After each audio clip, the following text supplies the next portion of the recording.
Hey everybody, it's Dana. Welcome back to my YouTube channel. Today we're going to make a really cool card. I'm going to use this die and make a two-part spinner card. This die obviously is from My Favorite Things, and the paper I'm using as well is from My Favorite Things. It's the Free Spirit paper pad.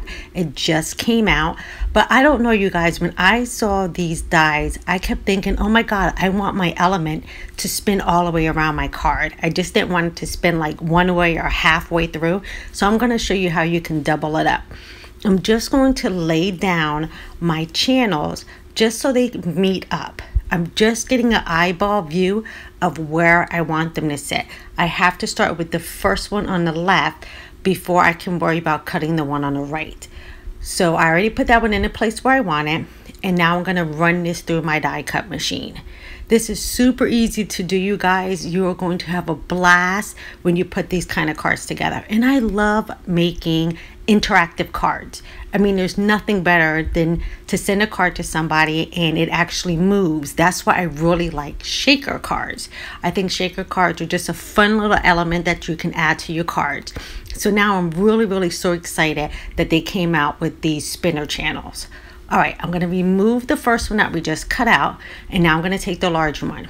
And I'm just going to line up the edges. If you guys can see that, I'm just lining up the edges.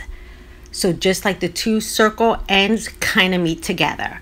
Now I'm going to go ahead and run that back through my machine again. Now I could have had it where it was just one small one and then one big one that weren't connecting, but I practiced this a few times and I really liked how it came out. All right, so these are our pieces. I'm not going to use that straight middle piece though.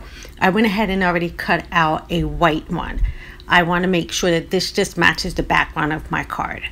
All right, now here is my card base, and now I'm going to go ahead and put that right on the center. But before that, I need to go ahead and stamp a sentiment, because once that's glued down, I'm not going to have a chance to stamp it. So I'm using this cute little pig set. And I believe this one is called Hog Heaven. And I'm just going to grab one of the sentiments and grab my Memento Tuxedo Black ink and go ahead and put down my sentiment. Now you can do totally different things with this. You can color up the centerpiece. You can add more embellishments to it. But just remember, you need to keep your embellishments kind of flat, because your spinner part is going to go really close to that lettering. All right, now I'm going to go ahead and move that out to the side, and now we're going to go ahead and work on this piece. Now I'm going to put foam tape all the way around, but it's going to be little thin pieces. So I doubled up some of my foam tape and I went ahead and made them into skinnier strips. You have to remember, when you put these spinner cards together, even if you just do the one channel, you don't want your little circles that become your spinner part to get tangled up in any adhesive. So that's why I cut my foam tape on the thinner side. Now you can use a whole bunch of pop-up dots if you want to. I just chose using a foam tape. It's just a lot more easier. And just make sure to double up, because you want to have a good height so your spinner can spin all the way around correctly.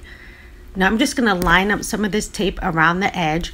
And I'm not even going to worry if it's not lined up correctly, because I can cut any extra off later. I'm just going to put a little piece right there. Make sure everything's lined up on the sides. And now I'm going to go ahead and take my other piece. I have seen a few people make these cards, and I'm telling you, there is just nothing better than having an interactive card.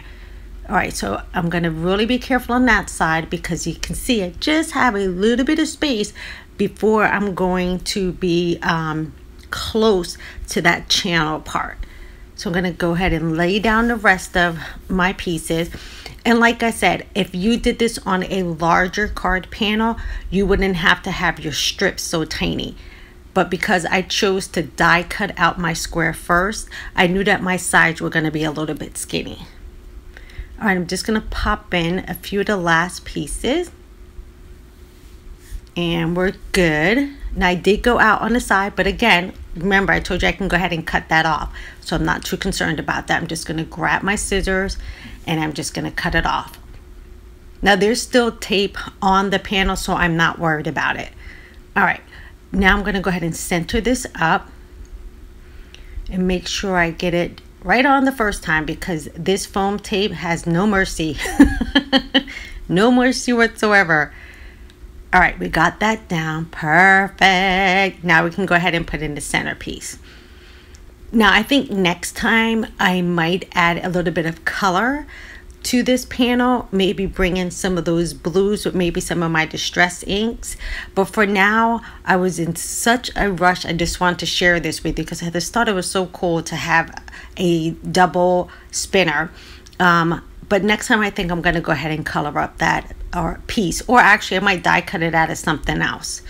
All right, I'm just going to use a little bit of tape, and I'm just putting it to the middle, you guys. Do not put tape all the way around, because again, we have that channel there that our little image is going to spin through, and you do not want that hitting any of your tape.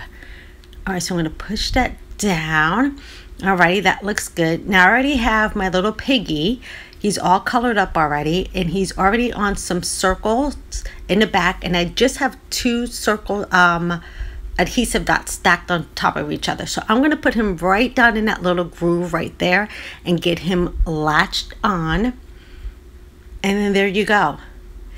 He can spin all the way around the card. Now the first time you go through it, it might be a little tight, but then as you keep spinning him through, he just goes all the way around the card. Easy peasy. Such a cute card. All right, that is it for today. Thank you guys for hanging out with me. I'll see you guys back in a few weeks. I'm moving right now and my room is a mess, but I'll see you guys soon. Bye-bye.